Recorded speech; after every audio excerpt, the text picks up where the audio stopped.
Retomamos com o painel Gente que Transforma, Talentos, RH e Inclusão em Ambientes Inovadores.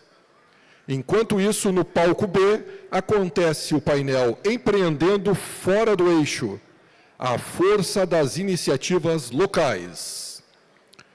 Durante o nosso painel, você pode participar enviando suas perguntas pelo QR Code que está sendo exibido no telão e aproveite esta oportunidade para interagir com os painelistas e tornar a discussão ainda mais rica. Chamamos ao palco a senhora Misiara de Alcântara, diretora de Recursos Humanos da Três Tentos, conselheira da BRH-RS, foi diretora de Gente e Gestão da Kepler Weber, é formada em Administração de Empresas com especialização em Gestão de Pessoas na FGV e mestre em Administração pela URGS. Convidamos também Paulo Vanderdorf, Associate Director da Evermont Institute. Construiu sua carreira em empresas de auditoria, indústria de bens de capital, tecnologia e serviços financeiros, consolidando-se como um dos principais líderes executivos de RH no sul do Brasil. Atualmente, lidera as operações do Evermont Institute e atua como professor na PUC-RS. Chamamos também Guilherme Neves, sócio da Evermont Executive Search, trilhou seu caminho no mercado de recrutamento executivo através de uma consultoria multinacional, expandindo sua experiência em uma indústria multinacional de grande porte. Além de suas responsabilidades como sócio, Guilherme lidera a área de People Analytics e Psicometria Avançada da Evermont. Chamamos também para completar o grupo Simone Horig, gerente de DHO, Desenvolvimento Humano e Organizacional da Cotripal, em Não Me Toque, no Rio Grande do Sul. Responsável pelas áreas de seleção, remuneração, desenvolvimento, cultura e clima organizacional para mais de 2.700 pessoas colaboradoras da empresa. O painel é com vocês. Obrigada, Eduardo. Fiquem à vontade. Bom dia a todos. Um prazer estar com todos aqui nessa manhã, com muita troca, já vindo desde de ontem, né? Ontem à tarde, eu sei que tiveram aí ótimas palestras, muitas trocas. E hoje também iniciamos com painéis interessantes, né? E nos foi incumbido a responsabilidade de vir falar, né? E fazer esse painel para a gente poder falar de pessoas, né? Dentro desse contexto, né? Que gente que transforma os talentos, né? A gestão das pessoas e os ambientes que têm se redesenhado, né? Que têm se modificado, às vezes internamente, às vezes em função do mercado, e é uma necessidade que as organizações estão passando, e não é à toa que estamos aqui com esse evento, com essa pauta, e falando sobre o assunto. E, obviamente, que nesse contexto, então, estamos aqui com os nossos convidados. Mais uma vez, eu agradeço em nome do Instituto, né, a vinda de vocês aqui para a gente estar falando sobre pessoas e poder compartilhar com o público também esse assunto. Nós vamos iniciar aqui as nossas discussões e fiquem à vontade pelo QR Code também para poder interagir conosco e nos encaminhar aqui as perguntas, que temos muito conhecimento aqui no palco e, obviamente, podemos construir aí boas reflexões quando a gente fala na gestão de pessoas. Bom, eu vou, talvez, dar a palavra para vocês poderem falar rapidamente, assim, do ângulo e do contexto, por mais que já foi passado o currículo, mas um pouquinho da atividade que vocês desempenham no dia a dia, né, voltada a pessoas e dando um pouco de ângulo também para os nossos ouvintes aqui, da onde a gente está falando. Pode ser? Guilherme, fique à vontade. Perfeito. Antes de tudo, obrigado pelo convite, pessoal, um prazer estar aqui com vocês. Como já foi muito bem apresentado, eu sou o Guilherme Neves, sou um dos sócios da Evermont. Nós somos uma consultoria de recrutamento executivo. Somos gaúchos de formação, mas atuamos a nível nacional. Atuamos muito aqui nas regiões de Planalto Médio, Alto Uruguai também, fortemente, com todo o mercado de capital, agro e assim por diante. E o nosso grande foco é ajudar as companhias a trazer e conduzir todo o processo seletivo e trazer as lideranças para os seus respectivos negócios, tanto lideranças locais, quanto, obviamente, lideranças que podem estar em outros locais do país para poder fazer um bom desenvolvimento de governança e, naturalmente, a partir daí, um bom desenvolvimento do negócio dos nossos parceiros também. Simone? Bom dia. Que bom, né, poder estar aqui com esse bate-papo e com tantas pessoas inteligentes e capazes nesse painel, formado por gente que transforma as empresas, os líderes. Eu trabalho há 22 anos na Cotrijal e tenho experiências com inúmeros S's, né, a partir do momento que estruturo uma área de RH, que se transforma em business partner, e que hoje os dois grandes desafios mais importantes que estão na minha pauta, sem dúvida, é a transformação organizacional através da implementação do SAP, cujo Go Live é dia 6 de janeiro. Então, eu lidero a gestão de mudança organizacional. Isso fica a cargo do DHO, Desenvolvimento Humano e Organizacional, que é a área que eu gerencio. E também um grande empreendimento, que a Cotrijal é parceira da Cotripal e da Cotrizal, com a indústria Soli 3, que está sendo implantada em Cruz Alta. Então, transformação, talentos, ambientes inovadores, é uma pauta que faz muito sentido para mim nesse momento e me sinto honrada em estar aqui com vocês. Bom, para mim até é um prazer poder voltar aqui para a região. Eu sou natural de Juí e trabalho dentro do Instituto Evermont com projetos voltados para as áreas mais quantitativas de RH. Sou um estudioso da área da ciência do comportamento. Tive experiências em diferentes indústrias, bens de consumo, siderurgia, bastante experiência em negócio cooperativo. E tenho uma das características, gosto de olhar para o lado de pessoas, mas também gosto de olhar para o lado da estatística, entender o quanto existe uma relação muito forte entre esses dois atributos. Então, agradeço aqui a oportunidade. Legal.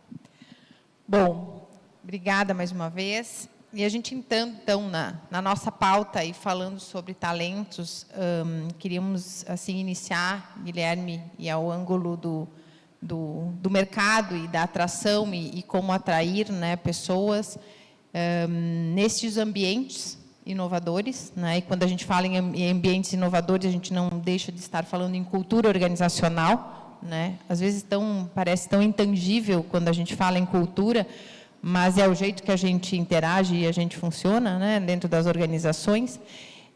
Como é que tu tem percebido quando olha para o mercado, né, tanto no ângulo das organizações, buscando profissionais, né, com essas competências, e dos profissionais olhando para as organizações, ao ângulo, né, de ambientes que proporcionem a inovação? Tá bem, perfeito. Quem dá o ritmo, pelo que a gente percebe em todos os nossos processos da inovação, sempre vai ser, no final do dia, a cultura organizacional do negócio. Então, geralmente, quando a gente recebe uma encomenda de uma posição, de uma liderança, de uma diretoria, uma gerência, uma presidência, assim por diante, E aí eu vou focar bem nas nossas regiões aqui de Planalto Médio e Alto Uruguai, até para a gente poder ter uma identificação. Vem uma demanda que ela é quase dicotômica. Eu preciso de alguém muito inovador, mas ao mesmo tempo eu sei como funciona o meu negócio aqui. Então é importante a companhia ter um autoconhecimento, é importante as lideranças terem um autoconhecimento de entendimento de o quão provocativo eu consigo trazer uma pessoa, o quanto isso não vai ter uma quebra com a minha cultura e o quanto de fato eu quero fazer um processo de inovação, o quanto de fato eu quero fazer um processo de transformação. Nós, como Evermonte, nós temos muito cuidado com isso justamente para trazer alguém próximo desse limiar, alguém que tenha um nível de provocação interessante para trazer uma nova forma de pensamento para aquele negócio, para aquela área, mas que não seja tão disruptivo para não ter uma quebra com o momento da companhia ou o que ela vem buscando. Então, quando a gente fala, são duas verticais, né? O ambiente de inovação e um perfil de uma pessoa mais inovadora. O ambiente de inovação, isso tem que partir muito da companhia, porque é isso que o profissional que vem de fora ele vai exigir, né? Muitas vezes a gente acha que a pessoa não vem para a nossa região aqui porque é muito longe, ou é muito isolado, ou é muito distante. A maioria dos nossos no-go, dos nossos bloqueios de processo seletivo, ele está muito mais relacionado à conversa que o executivo tem com a companhia do que, de fato, com a localidade onde essa companhia está inserida. Então, é importante a companhia entender se ela quer fazer movimentos mais fortes de inovação, de transformação, ela tem que mostrar isso para o seu corpo, tanto interno quanto externo, que de fato isso é possível, de fato isso é uma realidade, que essa pessoa vai poder ter autonomia, que ela vai poder ser provocativa, que ela vai conseguir trabalhar no ambiente onde ela consiga propor de fato, para a partir daí ela conseguir atingir o resultado que foi encomendado. Senão a gente fica naquele puxa e volta, né? Eu quero que seja inovador, mas isso aqui é assim do meu jeito, mas eu quero que seja inovador, mas isso aqui é assim do meu jeito, e a gente nunca sai do lugar. Então, o primeiro passo é fazer uma boa autorreflexão de onde a gente está hoje como negócio, a nossa maturidade digital, existem os horizontes de maturidade digital lá da Gartner, da McKinsey e vários outros benchmarks para poder se utilizar, onde eu me enquadro aqui, o que eu quero de próximo passo, e a partir daí a gente constrói a persona que vai ajudar a fazer esse movimento. Mas é muito importante, antes de qualquer coisa, um autoconhecimento da governança do negócio, um autoconhecimento da companhia, para a partir daí a gente seguir adiante para provocações de quem de fato é a pessoa correta, quem não é a pessoa correta, porque assim, pessoal, tem muita gente muito boa no mercado, tem muita gente muito boa aqui na região, profissionais, e isso dizer que a mão de obra está escassa, talvez no nível mais operacional sim, mas no nível de liderança tem muita gente boa, mas gente boa escolhe onde vai trabalhar, escolhe onde vai estar agregando valor. Então, eu preciso trazer a contrapartida que, de fato, eu estou trazendo um ambiente onde essa pessoa tem possibilidade de entregar um case bacana, porque ela está olhando para a carreira dela, obviamente. Então, eu preciso garantir que esse ambiente seja, de fato, estruturado o suficiente para eu ser atrativo para um próximo passo dentro da minha organização. Legal. E pegando o gancho aqui do que o Guilherme trouxe, e aí falando do ambiente organizacional como um ambiente atrativo, Simone, queria que tu pudesse compartilhar como vocês têm construído e olhado para isso dentro da organização. Tornar-se um ambiente atrativo, né? Hoje em dia é um grande dilema, talvez é uma grande pauta da vez dos grandes DHOs, dos grandes RHs, né? O que afinal as pessoas querem. Eu gosto sempre de pensar sobre o aspecto da forma mais simples e voltando da origem. O que a gente quer como colaborador? A gente quer líderes que nos inspirem, líderes que nos permitam, né? E esse líder, ele sempre é o que capacita para um ambiente inovador. Então, tudo começa em eu poder enxergar, dentro dessa cultura, como que é o pensamento que está por trás, né? Geralmente, os grandes executivos das organizações, ou os fundadores, eles têm uma mente empreendedora. E aí a gente diz assim, mas o funcionário que está lá fazendo a operação do dia a dia, ele sabe dos perrengues que tem. Só que abaixo desse grande escalão, desse primeiro escalão, existe um grupo de executivos que ele é responsável por perdas e lucros da organização. E neles é projetado o sucesso ou, muitas vezes, o fracasso de certas iniciativas. E isso vai adicionando uma complexidade de controle organizacional para esses níveis hierárquicos, e acontece algo que é um certo medo de deixar que o empreendedorismo, o intraempreendedorismo aconteça dentro das organizações. E eu, diante de alguns contatos que eu tive, eu gostei muito do case da Amazon, né, que eles formam as pessoas sobre um aspecto de deixar elas tomarem decisões, ou seja, um ambiente mais voltado à experimentação, usando a metáfora ou a analogia da porta aberta. Quando o líder permite que alguém tenha uma ideia e permite ele executar essa ideia, ele tem um mindset voltado ao seguinte aspecto: se você abrir essa porta e cruzar essa porta e algo não der certo, você consegue voltar e fechar a porta? Se ele entende, junto com a pessoa que está dando a ideia, que a ideia é sim, eu consigo resgatar e refazer, ele permite a experimentação. E isso é mais, muitas vezes, complexo do que a prática do dia a dia. Nós somos acostumados a ter líderes bastante preparados, hoje em dia como nunca estivemos, né, para fazer gestão de pessoas, mas ao mesmo tempo a gente continua repetindo que o difícil são as pessoas. Então não faz muito sentido, né, a gente dá tanto preparo e a gente ainda viver com esse discurso. Então, tornar um ambiente atrativo é poder pôr à mesa, né, com as nossas equipes, as ideias difíceis, mas também discutir com eles qual é a porta que se abre, o que eu posso enxergar do outro lado, e se ali eu vejo um risco, eu posso fechar essa porta e experimentar, ou eu vou sempre ter que pedir tudo para o nível acima, e esse nível acima vai me permitir ou não permitir. Para mim, isso é um trabalho incessante de DHO com os líderes, fazer esse mindset. Porque o que mais se ouve é que as pessoas estão perdendo a autonomia, estão perdendo o vínculo com o propósito das organizações, mas as organizações, elas são guiadas por gestores que permitem ou não permitem. Então, o olhar sempre vem para a liderança. Como que essa liderança, ela permite a experimentação, ela dá continência ao que pode ou que não pode fazer, e trabalha nesse pedaço do meio, que é, deixa aprender, e se não vai ter grandes prejuízos, deixa também quebrar a cara, ou fazer algumas investigações mais profundas, porque é só assim que a gente ensina um outro adulto. Paulo, e ao olhar das estatísticas, né, e desse contexto, o que tu complementa aqui para esse momento? Bom, para mim tem conjuminando as duas falas, tem uma lógica de incentivos. Qual é a lógica de incentivo que é criada dentro de uma organização para que seja possível inovar? Quantas pessoas têm segurança psicológica para fazer isso, ou quantas têm incentivos para fazer isso? Isso passa desde o modelo de gestão de desempenho até o modelo de reconhecimento. É bem comum enxergar que projetos inovadores, algum movimento de inovação esteja atrelado, por exemplo, ao bônus, ao PPR, uma remuneração variável de um profissional. Isso, gente, faz o profissional ficar conflitado, porque se bate no bolso eu gerar uma inovação, a tendência é eu fazer algo que eu saiba que eu vou conseguir atingir. Fazer algo que tu sabe que vai conseguir atingir não é inovador por definição.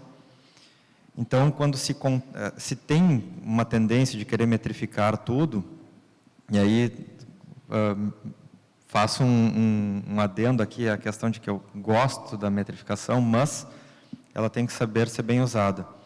Movimentos de maior incerteza, como movimentos de inovação, normalmente são detratores. Então, isso tem pesquisa.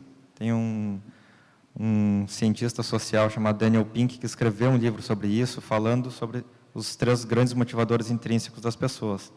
Propósito, maestria, né, a capacidade de fazer algo que tu pode ficar melhor a cada tempo, e autonomia. Então, quando a gente começa a enxergar movimentos em retirada de autonomia, retirada do propósito ou do senso de utilidade, a chance de tu ter qualquer tipo de inovação dentro da tua organização é muito baixa. E não é uma área, não é uma pessoa, não é o P&D, não é isso, gente. A inovação como cultura, ela tem que estar atrelada a todas as pessoas. Todos são corresponsáveis por isso, porque cada um conhece a sua selva de dentro das suas áreas de atuação. Para além disso, como que dentro de gestão de desempenho as pessoas conseguem contratar objetivos que permitam a ela ter a segurança de navegar no desconhecido. E isso passa também pela liderança. Quanto mais metrificado, menos subjetiva é uma avaliação de desempenho, por exemplo. Uma notícia para alguns, a avaliação de desempenho é e será sempre em algum nível subjetivo. Por isso gestão de pessoas é tão complexo. Porque se começa a tolir o processo de inovação, a empresa começa a ser facilmente replicável. Empresa facilmente replicável, as suas margens apertam. Quando as suas margens apertam, todo o movimento de investimento, comprar outras empresas, investimento em novas plantas, em novas pessoas, em novas tecnologias, fica mais restrito. Tu começa a competir na margem. Competir em cima da margem vai te tirando possibilidades futuras. Tu começa a se afundar na própria mediocridade. Por isso, a gestão de pessoas é tão complexa e por isso o ambiente inovador é tão complexo. Legal. Acho que pontos importantes, né, que trazidos por vocês é a condição, né, desse ambiente saudável para que proporcione, né, a leveza para o desenvolvimento e a inovação e a criação, né, o fazer diferente, né, para chegar no mesmo lugar de forma diferente, inovadora, tem outros caminhos para percorrer. E a gente falava até antes de nós ingressarmos aqui, né, o desafio entre as estruturas organizacionais, né, e o contexto da inovação, né, como inovar dentro da organização, considerando a cultura também como propulsora desse caminhar, né, e dando espaço e construindo tanto as competências, as estruturas, os conhecimentos, né, e a dinâmica de interação. Então, queria que vocês trouxessem um pouquinho sobre esse ângulo, né, de estrutura versus cultura, a área de inovação e a inovação como essência do comportamento da organização. Eu posso só comentar essa primeira, que eu queria trazer um ponto em termos de cultura, que é assim, em processos seletivos, é bem comum atualmente se falar muito sobre fit com a cultura da empresa. Isso já é de algum tempo que se fala. E eu sou um crítico desse tipo de definição. Sobretudo porque a empresa assume que ela tem uma forma de trabalhar, que às vezes vem de um fundador, que ainda está lá. Tenho certeza que não é caso de nenhum de vocês aqui. E que acaba gerando uma espécie de seleção adversa. Ter uma cultura forte não significa ter uma cultura profícua, uma cultura positiva. Ela pode ser detratora de novos talentos. Então, ter uma cultura resiliente, que ela tenha a capacidade de se adaptar a novos talentos, a formas diferentes de fazer, eu entendo que é tão ou mais relevante do que qualquer, ao invés das pessoas se adaptarem à empresa, o quanto a empresa ela é resiliente para se adaptar aos novos talentos, às novas formas de pensar. E isso passa também pelo processo seletivo, que é a porta de entrada. Então, quando eu olho lá que eu tenho uma diversidade cognitiva gigantesca na boca do funil, em um processo seletivo, aí eu digo o seguinte, não, agora esses caras eles têm que compartilhar de valores semelhantes aos meus. Desses valores derivam competências que são avaliadas num processo de desempenho que leva a um reconhecimento. Bom, eu vou pasteurizando todo mundo. Eu vou eliminando toda a diversidade cognitiva pelo meu próprio esquema de incentivos. E aí, claro, aí fica difícil ser inovador, aí o problema é a estrutura, o problema é a área, o problema são as pessoas, é a escassez, sempre o inferno está em outro lugar, e não no próprio modelo de incentivos. Quero complementar fazendo uma provocação, que se as empresas fossem tão doidas assim por fit cultural, a gente começaria hoje contratando o aprendiz, daqui 20 anos ele viraria o diretor. Todo mundo assim. Isso é a fome do fit cultural. Eu vou modelando dele do mais jovem, mas não é isso que sustenta. Eu preciso ter mesclas dentro da empresa entre formação de indivíduos, os pratas da casa, mas eu preciso também trazer gente que pensa diferente. Né? Agora, o grande desafio eu quero gente que pensa diferente, mas não desmorone tudo o que eu construí. Porque tem coisas que funcionam. Né? E aí esse veio o grande desafio das empresas e das equipes, né? Quando a gente vai para um processo seletivo, por exemplo, e a gente é ambíguo. Eu quero alguém que venha, que pense diferente, que promova a inovação, que provoque mudanças. Mas quando pensa muito diferente do status quo que está estabelecido, gera o desconforto de quem tomou a decisão de trazer esse indivíduo que pensa tão diferente. E isso é a mesma lógica quando as empresas instituem, e eu tinha isso instituído lá na cooperativa, dos times de inovação. Vamos formar um time de inovação, pegar pessoas, CPFs individuais, que já têm resultados bons em suas áreas, que promovem mudanças em suas áreas, vamos fazê-los trabalhar juntos e vamos pedir para eles ajudar a pensar na transformação da organização. Muitas vezes, esses CPFs juntos, eles não conseguem trabalhar juntos. Por vários fatores. Né? E aqui eu poderia citar: vão puxar a brasa para o seu assado, têm dificuldade de trabalhar em equipe, são empreendedores por natureza, e o empreendedor por natureza, ele não pede muita permissão para o colega do lado, ele vai fazendo acontecer. Quando um time de inovação precisa trabalhar como time, como entidade. E isso fez com que muitos movimentos de time de inovação foram comidos pela cultura. Porque tiveram dificuldade em apresentar resultados, porque não tinham métricas estabelecidas, as próprias organizações não sabiam o que queriam dos times de inovação. E todo líder que vira liderado, ele diz assim: mas não me dizem com clareza do que eu quero. Não muda, é o ser humano. Então, nós tivemos essa experiência dentro da Cotrijal, e hoje o time está em stand-by, porque está todo mundo agora focado no projeto SAP, que eu realmente acredito que uma coisa que é tão comum já para algumas empresas, que é trocar o ERP, é o nosso grande laboratório de inovação dentro da cooperativa. Por quê? Porque ali todo mundo teve que pensar de uma forma diferente para ajustar ou repensar suas regras de negócios guiados pela tecnologia. E isso é surreal numa empresa que tem um sistema construído do seu próprio jeito, implantado há 30 anos, e que agora vai para um software de mercado. E quando a gente fala sobre a perspectiva de gestão de mudança organizacional, não é uma mudança tecnológica, a tecnologia é a parte mais fácil. A parte mais difícil é trazer conceitos de mercado, e aí o dono do processo ouvir e dizer assim: mas aqui é diferente como? A gente não compra e não vende?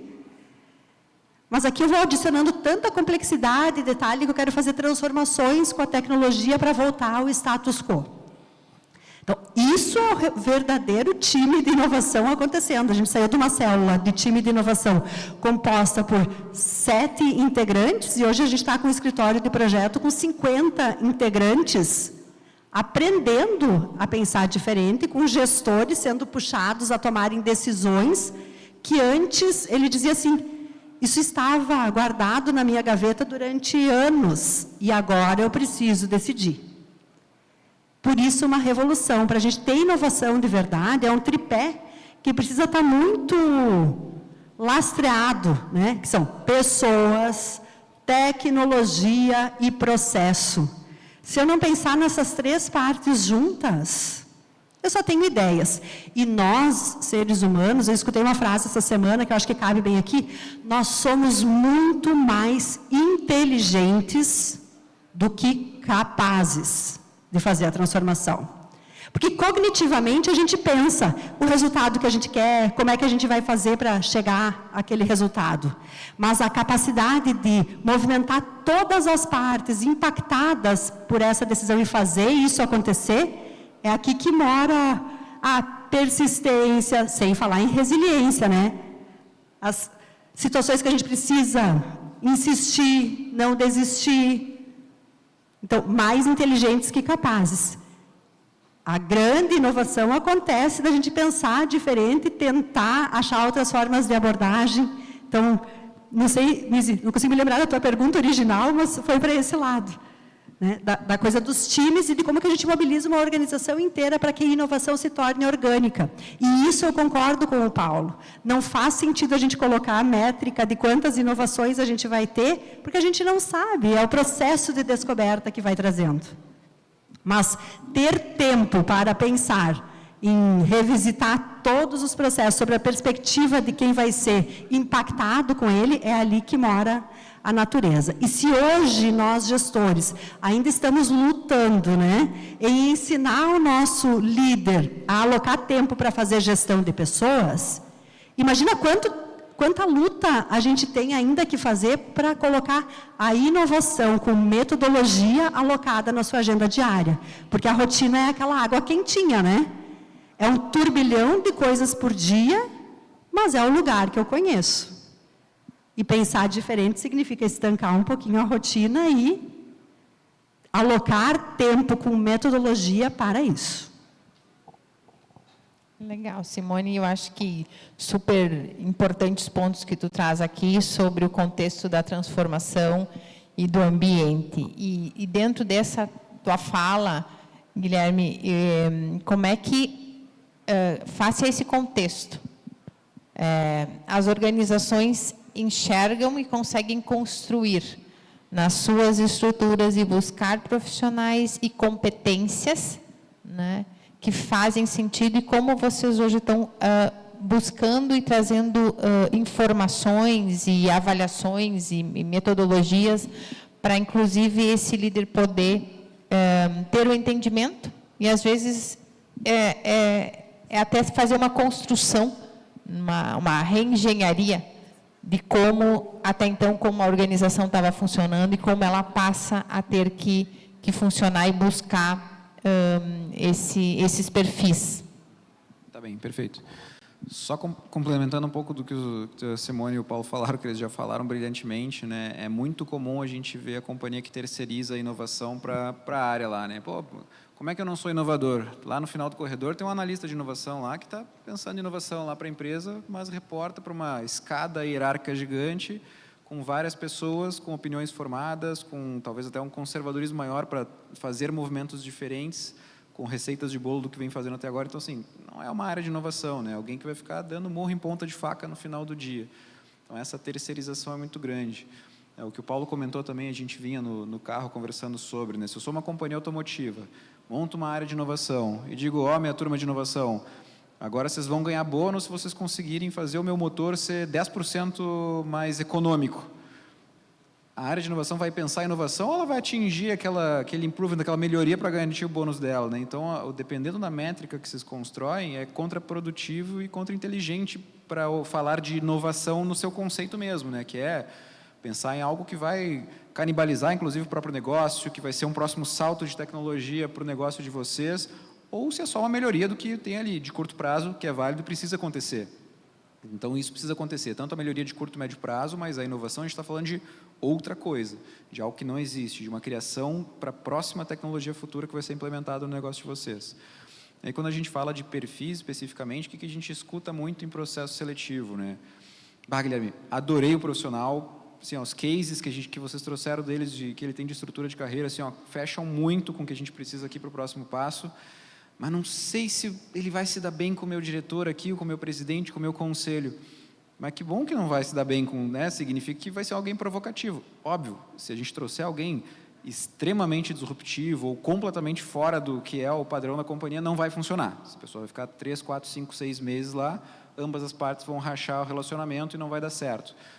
Mas se toda vez que vocês olharem para trazer um profissional, de qualquer nível que for, e ficar sempre buscando a pessoa que vai dizer sim, senhor, sim, senhora, para a pessoa de cima, porque senão nada vai acontecer e a gente não vai contratar ninguém, não vai funcionar. E aí vai entrar 2026, as companhias vão continuar reclamando que tem escassez de bom trabalho, que a margem está apertada, que o negócio não tem inovação e provocação. Vai entrar 2027, vão ser as mesmas reclamações que a gente já escutou desde 2021. Então, começa a se repetir um ciclo. E se a liderança de vocês hoje precisa de um time não que provoque ele, mas de um time que só aceite comando e diga sim senhor, não senhor, sim senhora, não senhora, vocês provavelmente vão ser atropelados pela concorrência que estão olhando para essa estrutura de outra forma. Então, sim, é importante fazer uma calibração importante de um perfil que funcione com a companhia. Eu concordo com o Paulo, não gosto do conceito de fit cultural. Se todo mundo for exatamente no fit cultural com a companhia, significa que a companhia vai continuar sendo a mesma que foi há 15 anos atrás, e daqui a 15 anos ela vai fazer exatamente igual também. Então, a gente usa muito o termo de aderência cultural. Preciso trazer alguém que tem os pilares de valores, tem alguns fundamentos que vão funcionar no meu negócio, mas essa pessoa precisa trazer uma pitada diferente, porque senão a gente vai continuar repetindo as mesmas coisas, os mesmos processos, a mesma cabeça que sempre foi no negócio. Então, e é difícil fazer esse desapego, é difícil desprender um pouco dessa estrutura quando a gente está fazendo um processo seletivo, porque, óbvio, a gente já, consciente e inconscientemente, já mais ou menos entende o que vai e o que não vai funcionar para o meu negócio. Mas se eu não correr um mínimo risco, trazer alguém diferente, alguém estruturado, que tenha cases, que tenha comprovação por A mais B, que de fato vai conseguir fazer implementações interessantes no meu negócio, o meu negócio tem um risco muito grande de ser engolido pela companhia que essa pessoa vai entrar no futuro. Para o meu vizinho do lado, o mercado que fica em outra região do país, para um concorrente internacional, para uma China, para quem quer que seja, que vai fazer esse movimento que eu estou deixando de fazer agora por conservadorismo ou por não querer mexer no que tá bom, no que está quentinho aqui, não quero fazer nada agora, deixa assim, a gente vai vendo. Então, olhar para perfis diferentes é importante. Quer dizer que amanhã eu tenho que trocar todo mundo, então eu vou demitir 400 pessoas e contratar 400 pessoas, todo mundo pensa diferente agora? Óbvio que não. Mas é importante a gente olhar para principalmente as posições que vão ter responsabilidade de tomada de decisão para serem perfis mais abertos a esses movimentos. Não adianta eu terceirizar para uma área menor se a minha liderança não entende a importância de, como vocês falaram, de estar com a porta aberta, né? De fato poder receber isso. Não quer dizer que, de novo, tudo vai ser aceito e a empresa vai parar toda hora que alguém tiver uma ideia. Não é isso também, né? Vamos jogar para o outro extremo. Mas a companhia precisa estar aberta a esse movimento, senão vocês não vão atrair as pessoas corretas, vocês vão perder as pessoas que vocês não podiam perder, porque essa pessoa vai olhar para o lado e vai ver que lá está mais interessante, ela vai ter mais liberdade, vai ter mais autonomia, a companhia está performando melhor, tem mais segurança financeira para ela, para a família dela, né? E o meu negócio fica sempre resbalando no mesmo lugar, e ano que vem vai entrar e vai ser a mesma coisa, e 2027 vai entrar e vai ser a mesma coisa, e a gente não olha para o médio e para o longo prazo quando a gente busca esse tipo de profissional para o nosso negócio. Legal. Acho que são tópicos relevantes e às vezes, parecem complexos, né? Mas quando se olha para o indivíduo, né, para a necessidade, e há uma interação, e há uma construção, e um foco no desenvolvimento, inclusive, né, é que se dá propulsão, né? Colocado pelo Paulo aqui, é a linha do propósito, né? As pessoas entenderem que há um propósito da organização e como esse propósito da organização se conecta com o propósito individual, né? E aí o ambiente, enquanto figuras e papéis, e a liderança é um deles, né? E liderança, eu costumo dizer, não é o cargo líder, né? É um gerente, mas também a competência de liderar, né? As áreas e os núcleos de inovação e novos projetos, por vezes, eles não nascem estruturados dentro das organizações, mas eles precisam funcionar organizadamente, né, para entregar os resultados, mas com um ambiente que traga uma segurança e uma metodologia que dê direcionamento. Então, eu acho que esse é um ponto importante que a gente discutiu aqui, traz, e eu queria dar o gancho para a gente poder também falar sobre esse desenvolvimento, né?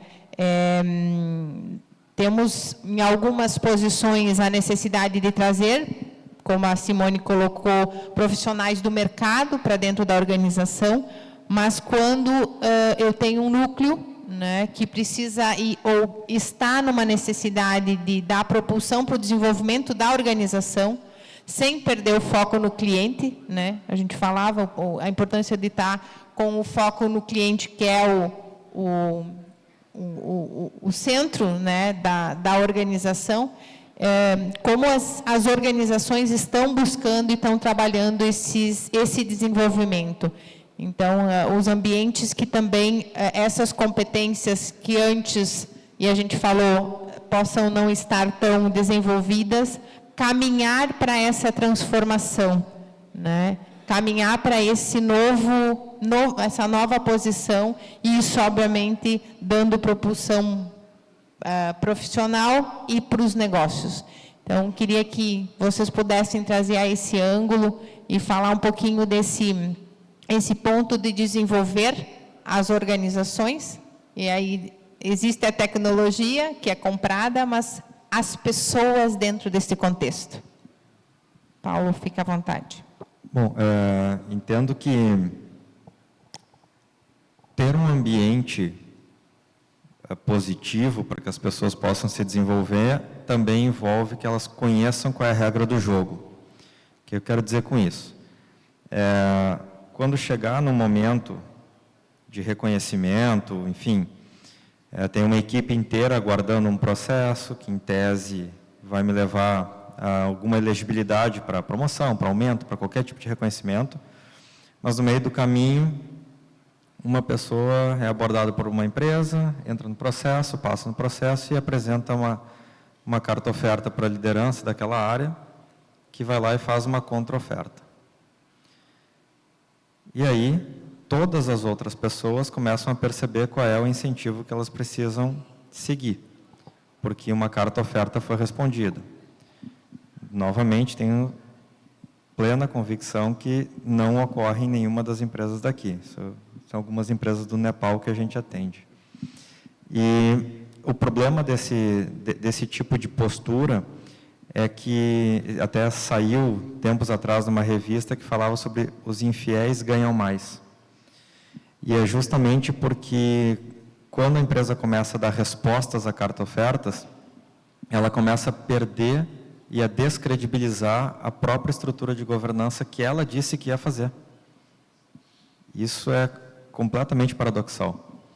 Então, se tu cria uma estrutura de desempenho que leva a reconhecimento e desenvolvimento, e tu está atentando contra o que tu disse que ia fazer, as pessoas começam a entender que aquele é um ambiente de risco, é um ambiente em que não sabe qual é a regra do jogo. Não sabendo qual é a regra do jogo, elas tendem a se comportar da mesma forma. Bom, já que o cara recebeu, é assim que eu tenho que fazer, é assim que eu vou me comportar. Vou buscar no mercado alguma coisa para tentar ter um leverage aqui, para poder fomentar minha carreira aqui dentro. Gente, assim, exceções são exceções. Agora, eu já tive casos, e antes mesmo de trabalhar com consultoria, eu fui executivo de RH por vários anos, cansei de ter casos de chegar alguém com uma oferta para uma liderança, e a liderança trouxe para mim assim, cara, não posso perder o cara é fundamental, a gente pode ter um risco de operação. Aí fui olhar, a avaliação do cara era meia boca, fazia 18 meses que ele não tinha nenhum reconhecimento. Falei, cara, mas que trabalho tu está fazendo aqui? Com todo respeito. Se ele é um cara que performa mais ou menos, faz 1 ano e meio que não recebe nenhum tipo de reconhecimento, até pela performance mediana, este cara apresenta risco operacional para a empresa e nada foi feito. Então, quando a gente fala de gestão de pessoas, dedicar tempo é muito mais do que chegar na avaliação anual e ficar lá 1 horinha na frente do computador respondendo alguma plataforma. Isso não funciona. Gestão de desempenho é o processo todo, não é a avaliação em si. Então, para mim, quando se fala em desenvolvimento, é criar o ambiente, as pessoas saberem que elas estão sendo vistas, que tem um papel de liderança, que é um jogo de palavras que muda completamente a forma de agir. Não são pessoas que trabalham para uma liderança, é uma liderança que viabiliza o trabalho das pessoas. Isso muda completamente o viés. E embora possivelmente numa conversa aberta todo mundo concorde, o dia a dia não funciona assim. Então, acho que a gente tem um caminho bem grande para conseguir criar um ambiente suficientemente positivo para que isso aconteça. E aí não adianta se queixar só da escassez, só da troca das cadeiras, da dança das cadeiras. Vocês estão fazendo o tema de casa, as empresas estão fazendo aquilo que disseram que iam fazer. Quanto mais incerto o ambiente, isso aí é pesquisa, né, gente? Quanto maior o risco, maior a expectativa de retorno. Se eu não sei qual é a regra do jogo que eu estou jogando, dentro da organização para eu crescer, para eu poder me desenvolver, eu espero ganhar salários maiores. Então, empresas que têm modelos de governança de RH mais sólidos, mais consolidados, pagam menos, são mais eficientes, porque as pessoas sabem o que elas têm que fazer para se desenvolver. Eu fiquei pensando por qual linha eu vou, mas eu vou engatar nessa aí. É muito duro perder alguém da equipe quando senta na nossa frente e diz, eu tenho uma oferta. E quando a gente começa a conversar, né, e aí eu falo, tem a Evermont aqui, pode ser que estejam tirando ou nos tirando, né? É dureza. Eu fico pensando no executivo. Ou contratando novo, né, Simone, também. É dureza. Mas, indo pela linha do que o Paulo trouxe, eu já tive situações dentro da equipe... Para mim, assim, não existe almoço grátis em termos de desenvolvimento. Eu invisto desenvolvimento na minha equipe, e assim eu considero com todos os líderes, não é para ser mais um treinamento para premiar alguém, não, é para ter um retorno. Muitas vezes eu não sou boa o suficiente para fazer a métrica desse retorno. Mas, de fato, quando eu escolho alguém para fazer um processo de desenvolvimento, eu tenho conversas claras com essa pessoa do que eu espero que ela aprenda lá fora e venha de volta e, com meu apoio, consiga implementar algo. E isso é algo que começa a modelar algo que a gente faz pouco nas empresas, que são as chamadas conversas de carreira. Porque o gestor tem muito medo dessas conversas, no fundo, né? Eu tenho medo de empoderar o colaborador e deixar ele tão pronto a ponto de ele ou querer o meu lugar, ainda vivemos isso em algumas vezes, ou ele está tão pronto que eu não tenho mais lugar para ele dentro da organização e ele está disposto a ir para o mercado. Então, é uma coisa meio assim, né? Eu dou desenvolvimento para ele ficar mais preparado e eu não consigo mais reter. Mas é assim, porque eu preciso me dedicar a esse desenvolvimento junto com quem foi buscar novas competências para que elas sejam aplicadas dentro da organização. E já aconteceu comigo de um profissional sentado da minha equipe na minha frente e dizer, eu recebi uma oferta melhor para sair. E eu disse, eu preciso ter contigo a chance, que eu sempre conversei contigo, que inclusive eu iria te ajudar, se essa oferta que tu tem é melhor para a tua carreira, pelo vínculo que a gente teve de desenvolvimento aqui dentro. E aí, na conversa vai, conversa vem, eu chego numa conclusão. O melhor empregado é sempre o da entrevista. É ou não é? E o melhor empregador também. Existe uma lacuna para mim, assim, de dois lados importantes. Nós, como empresa, estamos fracos em trabalhar com o imaginário das pessoas sobre o que essa empresa pode me oportunizar.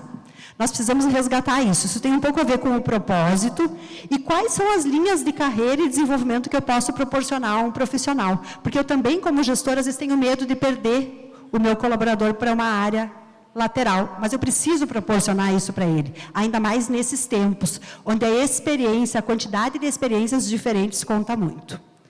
O outro aspecto é que esse trabalhador, esse colaborador da minha equipe, ele recebe uma oferta, ele pode estar recebendo uma oferta numa conversa, uma abordagem qualquer que ele teve fora da empresa, e ele recebeu uma oferta porque naquele imaginário, o meu colaborador que estava em determinado cargo dentro da minha equipe, em determinado papel, acha que ele já pode fazer um outro tipo de atividade lá fora, e ele não é consciente das lacunas que faltam para ele conseguir fazer aquilo.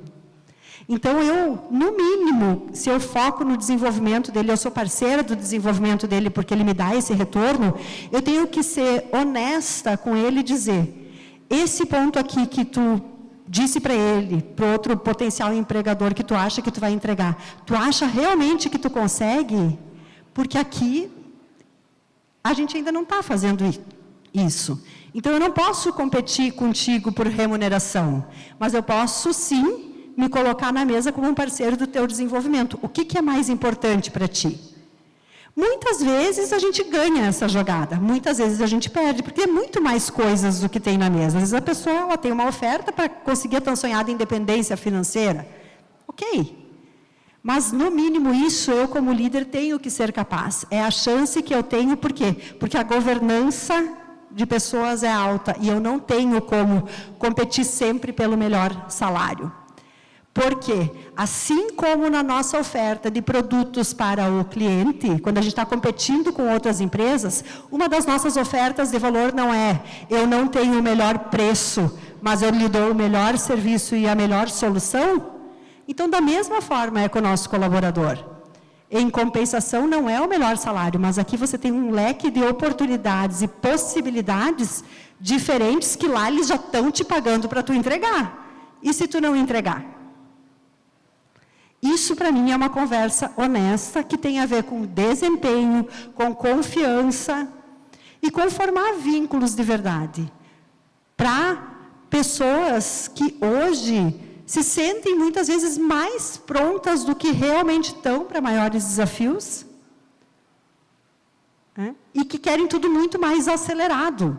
Então, como empresa, eu preciso oportunizar mais possibilidades internas. É necessário, não tem outra saída, do meu ponto de vista.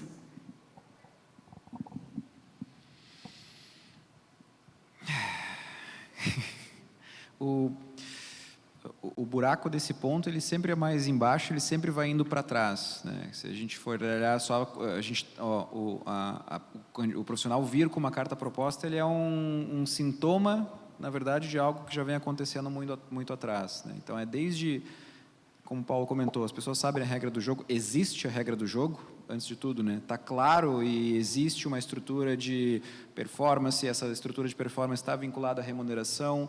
Se perguntar para todos os líderes da companhia de vocês, todos eles sabem exatamente o que eles têm que avaliar em cada uma das suas equipes? Todas as equipes sabem, as pessoas dos times de vocês sabem exatamente pelo que elas estão sendo avaliadas? Ou a gente só abre essa tela, no que a gente brinca, né? O Dia Internacional da Avaliação de Desempenho, né? Que a gente abre lá, fica 4 horas na frente do computador, anotando lá todo mundo, chega no 20ª pessoa, já vou botando qualquer coisa, porque já não aguento mais ficar ali e eu tinha que estar fazendo outra coisa.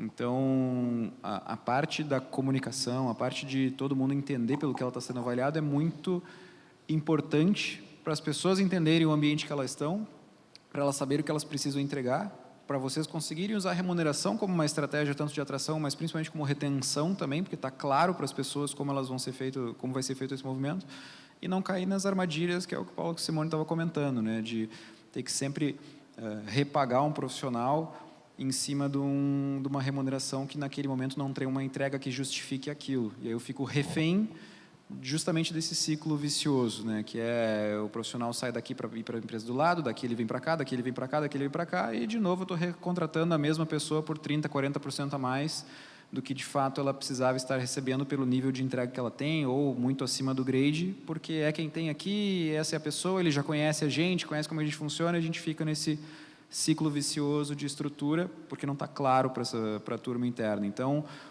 e aí tem um ponto que é muito importante, que também é muito fácil jogar isso para as costas da área de recursos humanos, porque recursos humanos também não faz ali uma política de remuneração decente para manter as pessoas, né, Simone? Pô, não sentaram para revisar isso ainda, mas é responsabilidade das lideranças. Vocês têm uma entrega de time, que se cada liderança olhar de fato para a sua estrutura de time, fazer um processo de desenvolvimento correto, ser claro na comunicação, ter uma avaliação clara, o nível de retenção que isso gera de uma liderança que constrói isso e deixa claro para a sua equipe, eu não lembro exatamente agora o dado, talvez o Paulo sabe, mas estatisticamente as pessoas pedem demissão da sua liderança, do seu chefe, muito menos do que da companhia ou do que para ir para outro lugar. O nível de pessoas que pedem demissão da sua liderança é muito mais alto do que por qualquer outro motivo dentro da companhia.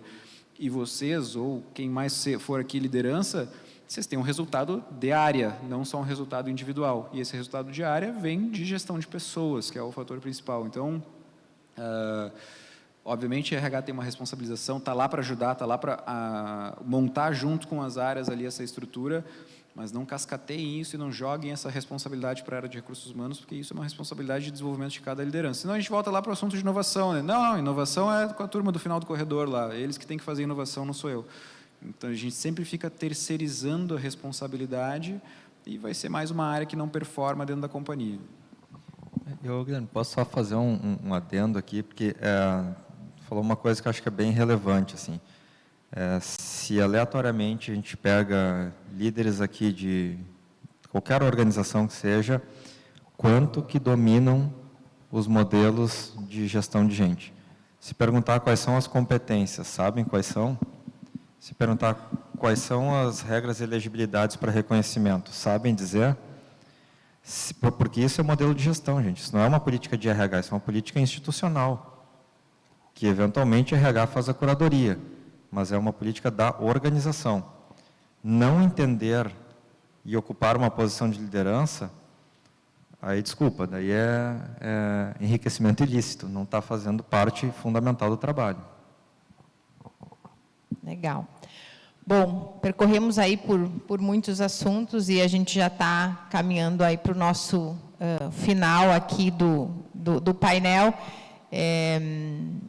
E eu estava pensando aqui qual é a fórmula mágica, né, para a gente falar em inovação, em pessoas, né, cada uma na sua posição com as suas expectativas, e poder caminhar para esse desenvolvimento e essa transformação que é organizacional, que é social, né? Dentro das nossas casas isso acontece, eu tenho filho, então com os nossos filhos, sobrinhos, então trazendo e conectando, né, o Gente que Transforma, o contexto inovador, o ambiente inovador que a gente percorreu, né, as fórmulas e os métodos de gestão de pessoas que também se reinventam e precisam ser reinventados, né?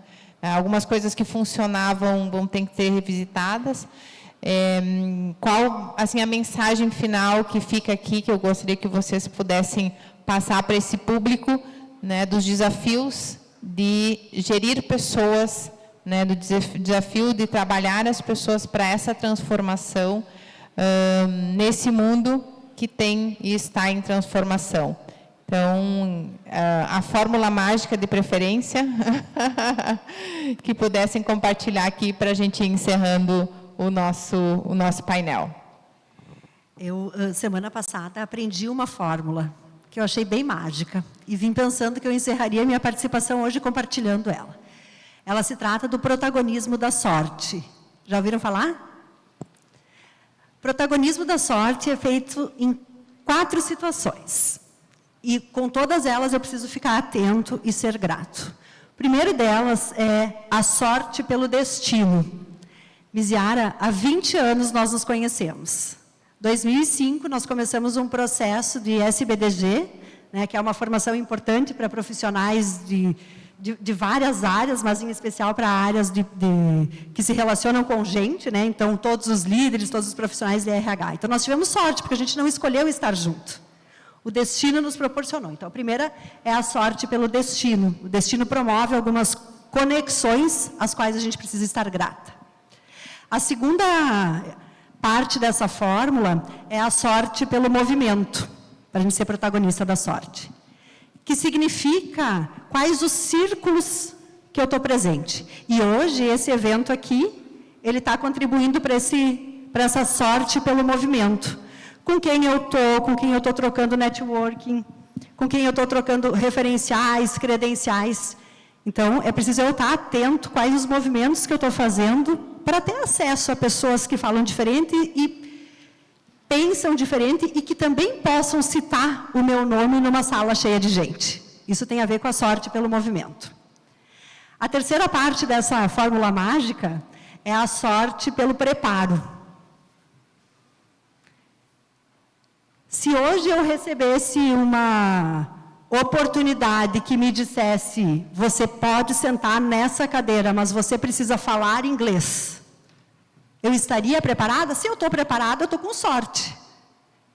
Certo? Para dar um exemplo. Se eu não estou preparada para falar inglês, eu perdi essa sorte. Então, o preparo, né, o protagonismo pelo preparo, ele me dá muitas possibilidades. Então, conhecer sobre liderança, se eu estiver sentada nessa cadeira, conhecer sobre gente, conhecer sobre inovação, sobre futuros, sobre como trabalhar com gerações diferentes. Tem tanta pauta que a gente pode conhecer mais e tanto acesso a conhecimento, então é preciso ter sorte pelo preparo. E a quarta, para fechar essa fórmula mágica, é a sorte pelo caráter único. A minha reputação e a minha credibilidade vão me abrir muitas portas. E isso também modela muito a equipe.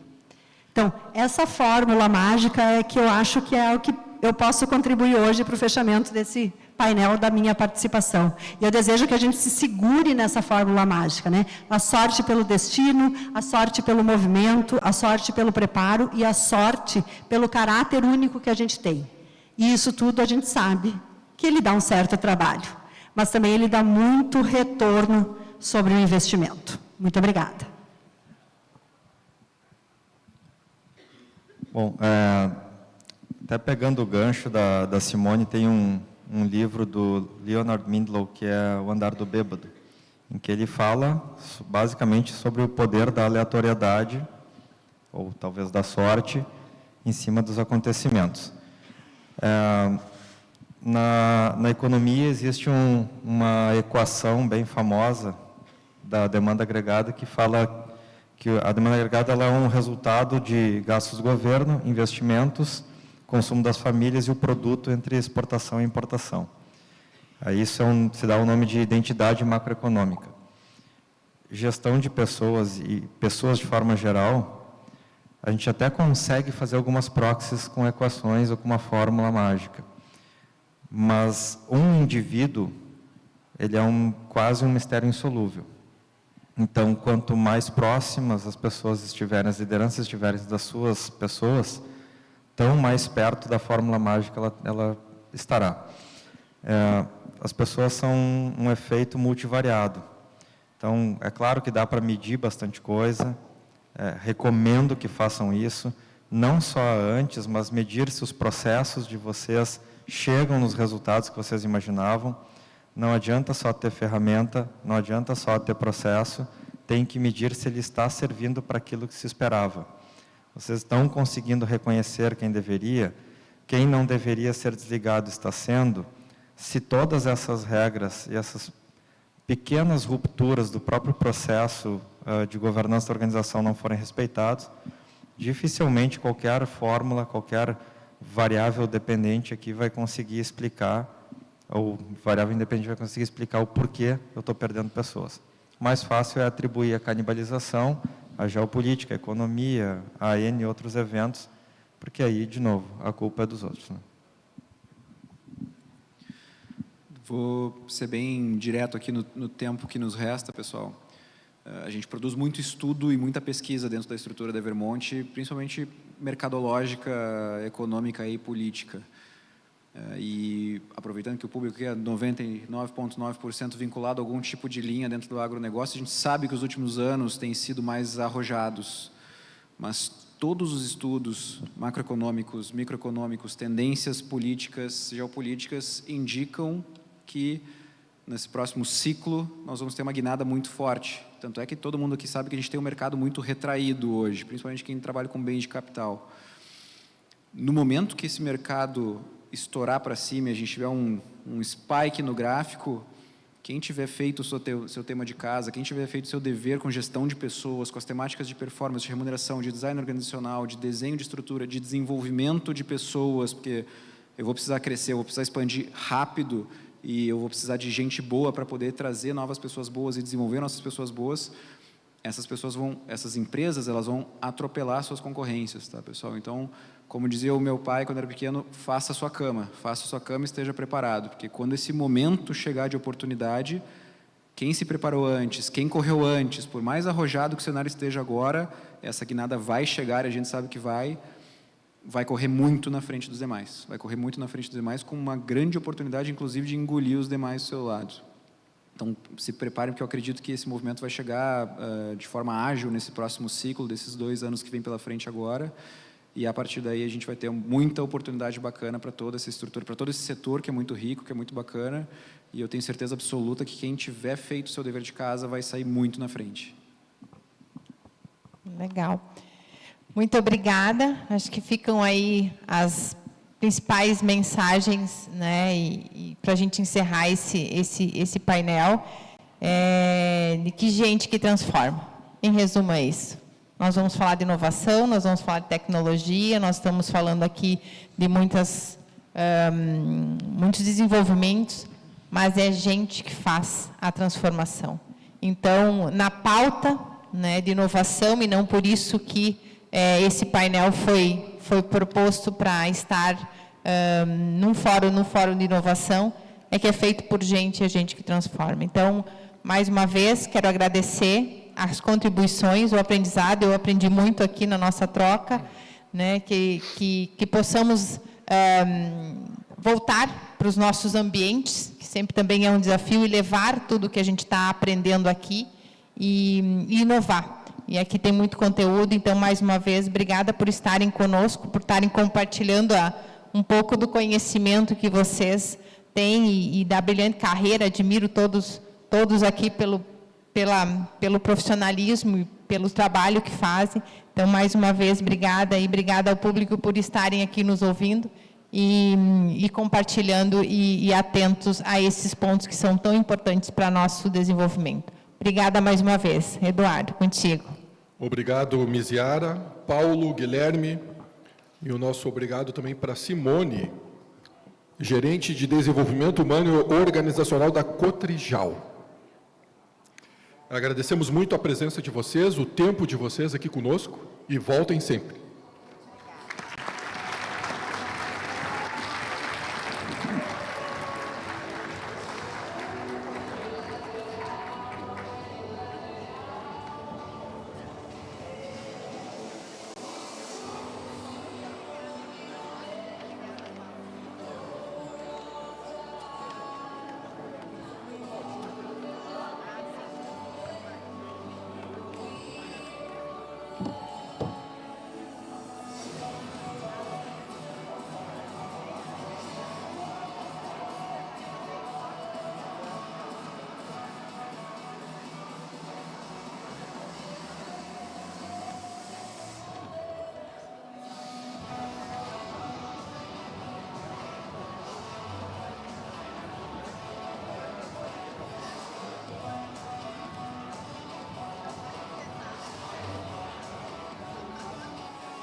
Chamamos ao palco o professor Cirnei Cash, da FAOR, para apresentar o prêmio CIEF de Empreendedorismo e Inovação.